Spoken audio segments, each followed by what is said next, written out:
नमस्कार दोस्तों। अभी वर्तमान में भारत में मनुस्मृति लागू नहीं है, ये हम सब जानते हैं, लेकिन उसकी चर्चा बहुत है। साथियों, जिसकी चर्चा बहुत होती है और जिसके बारे में हमें जानकारी नहीं होती, तो मनुष्य का सहज स्वभाव है कि उसके अंदर एक जिज्ञासा पैदा होती है कि उसके बारे में हम कुछ जानें। इसी जिज्ञासा के समाधान के लिए मैं मनुस्मृति पढ़ करके सुनाता हूँ। कई लोग कहते हैं इसकी प्रासंगिकता आज नहीं है, लेकिन साथियों इसकी प्रासंगिकता आज ज़्यादा है, क्योंकि जिस समय जो चलता है ना उसको सब जानते हैं और उसको जानने की किसी के मन में प्रबल जिज्ञासा नहीं होती है। और जिसके बारे में चर्चा तो चलती है और जोर से चलती है, लेकिन जो सामने में नहीं होता है तो लगता है कैसा है भाई, एक नज़र इसको देखा जाए। इसलिए साथियों, मनुस्मृति को समझना आपके लिए भी उतना ही जरूरी है जितना उस समय वालों के लिए जरूरी थी। तो एक बात बताऊं मैं,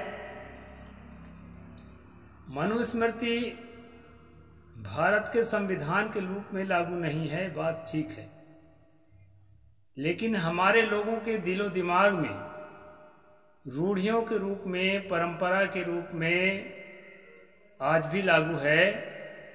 क्योंकि मैं आपको एक दो संस्मरण बताता हूँ। हमारे एक बूढ़े महात्मा थे, अभी 2 साल पहले एक्सपायर हो गए, सुचाल साहेब। वो कभी हंसते हंसते कहते थे, जानते सब थे, कि रजस्वला होने के बाद कन्या कन्या नहीं रह जाती है। कन्यादान का मतलब है कि रजस्वला होने के पहले उसका विवाह हो जाए, पाणी ग्रहण हो जाए। ये धर्म के अनुरूप है। ऐसा करके वो जो है बोलते थे। तो साथियों, अब जब मैं पिछले स्ट्रीम में, मनुस्मृति के पिछले स्ट्रीम में आपको बताया कि उस पिता को पापी कहा गया है मनु के द्वारा, जो रजस्वला होने के बाद जो है कन्यादान करता है, तो हमारी परंपरा में, रूढ़ियों में जो बातें चली आ रही है, उसका कनेक्शन कहीं न कहीं किसी पुराने मनुस्मृति जैसी किताबों से है। इस बात को हमें मानना पड़ेगा। आज भी जो प्रसंग मैं बताने जा रहा हूं, इसके लिए हमारे पूर्व अध्यक्ष श्यामलाल जी बताते थे कि सगाई के टाइम में वर पक्ष से कन्या पक्ष वाला शुल्क लेता था। अब उस शुल्क को कई बार कहा जाता था कन्या की बिक्री की जा रही है, तो 5 रुपये लेता था। वो एक नेग टाइप का है, एक जो है कहना चाहिए कि एक उस रूढ़ी है, एक नियम चला आया था। अभी है वो नियम कि नहीं है यह मुझे मालूम नहीं है, इसलिए कि मैं सगाई कराने तो कई जगह गया, मैंने शुल्क तो दिलाया नहीं है, क्योंकि ये नियम मुझे मालूम नहीं है। मैं जिस नियम से सगाई कराता आया हूँ वो हमारे पूज्य अवध साहिब जी की किताब के आधार पर कराया हूँ। उसमें शुल्क देने की कोई बात नहीं लिखी है। तो मेरे नहीं रहने पर मेरे से आगे पीछे यदि कभी अन्य समय में देते होंगे शुल्क, तो उसके बारे में मैं नहीं जानता। तो साथियों, आज शुल्क के संबंध में कुछ बातें इसमें आई है और कन्या बिक्री के संबंध में कुछ बातें आई है, उन्हें मैं आपके सामने प्रस्तुत कर रहा हूं। जैसा कि कल मैं पिछले स्ट्रीम में बताया था कि 30 वर्ष का जो पुरुष है उसके लिए 12 वर्ष की कन्या, और जो 24 वर्ष का पुरुष है उसके लिए 8 वर्ष की कन्या से विवाह करना सबसे अच्छा बताया। और उसके अलावा अन्य उम्र के लिए भी उसी के इर्द गिर्द चयन करने की बात कही गई थी। तो उस समय का जो परिवेश है साथियों, उसके आधार पर मनुस्मृति है। इसमें हमें ये नहीं कहना चाहिए कि ये गलत है कि वो सही है। उस समय लोगों को सही ही लगता रहा, क्योंकि जो चीज प्रचलन में होती है तो आम जनता एकाएक उसको गलत नहीं कह पाती। गलत तो सती प्रथा को भी नहीं कह पा रही थी जनता। लगता था नहीं भाई धर्म के अनुसार है, हमारे धर्म में चला आया है, सदा से ऐसा है। विधवा विवाह पर जो रोक लगा हुआ था उसको भी जो है सही माना जा रहा था। मनु के तहत तो रोक है ही है, तो उसके लिए भी जनता ने खूब लड़ाई लड़ी कि ये जो है चलना चाहिए, विधवा विवाह पर रोक होना चाहिए। जो केवल कुछ गिने चुने समझदार लोग थे वही विधवा विवाह चालू कराना चाह रहे थे। बाल विवाह प्रथा पर रोक लगाने के समय में भी यही बात थी। गिने चुने 2-4 लोग जो समझदार थे वही इस नियम के पक्ष में थे, बाकी लोग जो है बाल विवाह को पूरा नहीं मानते थे। तो ये संसार है दोस्तों, यहाँ जो है जो रूढ़ी चली आई होती है, जिसके बहुत सारे फॉलोअर्स होते हैं, वो चाहे जितना खराब हो उसको सब सही मानते हैं। उसको गलत साबित करने के लिए एड़ी चोटी पसीना बहाना पड़ता है, बहुत मेहनत करना पड़ता है। जैसे आज मैं स्वयं जो है कई बातों पर अटैक करता हूं तो लोग जो है मुझे गलत आदमी के रूप में प्रस्तुत करते हैं।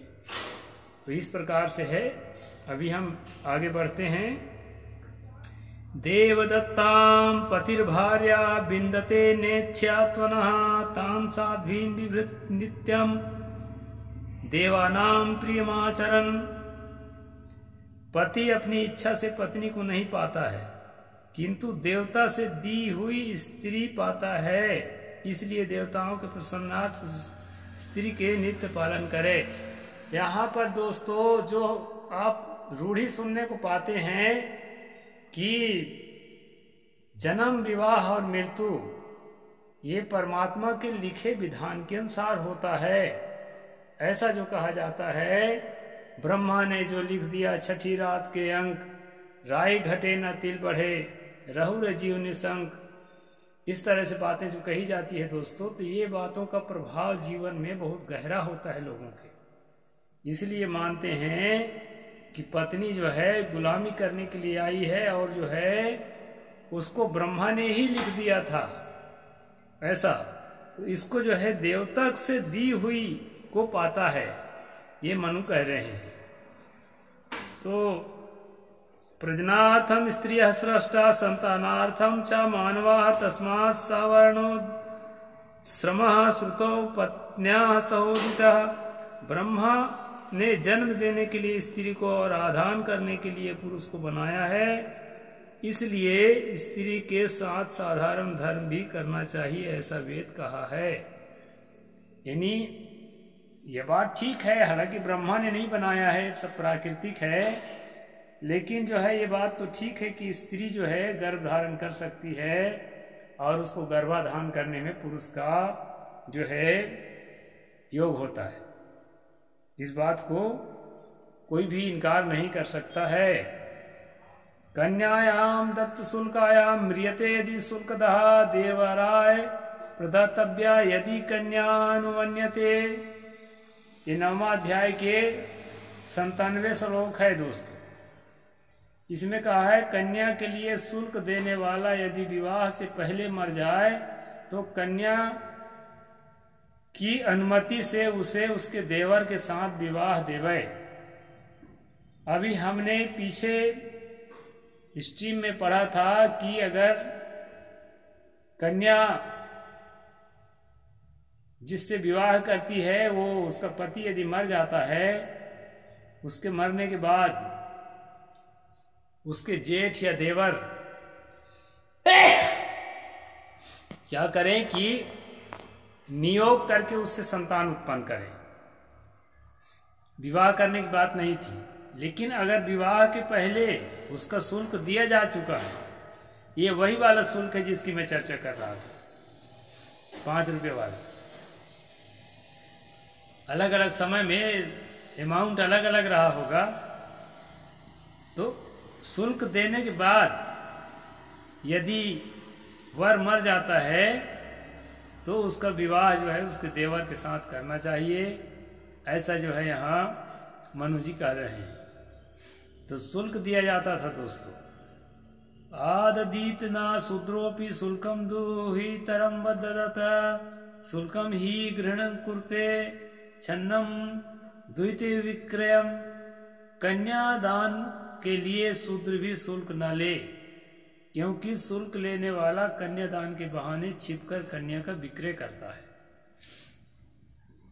साथियों, मैं इस मनुस्मृति में अभी तक जो है पुरुष वर्ग के लोग जो कन्या पक्ष के यहाँ जाकर के दहेज मांगते हैं कि इतना लाख, इतना करोड़, इतनी गाड़ियाँ, इतना ये चाहिए, तो इस दहेज की प्रथा जो है यहाँ मैं इस किताब में नहीं पाया। लगता है इस किताब के बाद जो है ये प्रथा चालू हुई होगी, इसके लिखने के बाद दहेज प्रथा।